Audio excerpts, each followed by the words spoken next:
ఈవేళ అయోధ్య రామాలయ నిర్మాణానికి మేము వెళ్ళమని చెప్తున్నటువంటి కాంగ్రెస్ పార్టీ దాంట్లో అదేమంటే ఆయనే శిలాన్యాస్కి ఆ రోజున తలుపులు తెరిచారు తలుపు అని చెప్తున్నటువంటి వాళ్ళకి గుర్తుపెట్టుకోవాల్సినటువంటిది, రామాయణం అనేది పురాణ గాథే తప్ప రాముడు ఉన్నాడనడానికి ఎలాంటి ఆధారము లేదని రామసేతు అంశం సందర్భంగా సుప్రీంకోర్టుకి అఫిడవిట్ ఇచ్చింది కాంగ్రెస్ ప్రభుత్వం.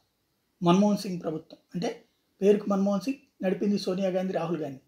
ఆ ప్రభుత్వం అదే సందర్భంలో 1800 మరియు 1900లోనే రామజన్మభూమి హిందువులకు అప్పజెప్పడానికి ముందుకొస్తే మేము సాక్ష్యాలు తెస్తాం, మీరు పోరాడండి అంటూ ఆ రోజుల్లోనే రెచ్చగొట్టినటువంటి రోజులోనే అప్పుడు కాంగ్రెస్ పార్టీ 1885లో పుట్టినటువంటి కాంగ్రెస్ పార్టీ మెయిన్ పాయింట్ ఏంటయ్యా అంటే రామసేతుని ఒక నార్మల్ కట్టడం కిందనే, అట్లాగే ఈవెన్ అయోధ్యని అంగీకరించినటువంటి మనస్తత్వం.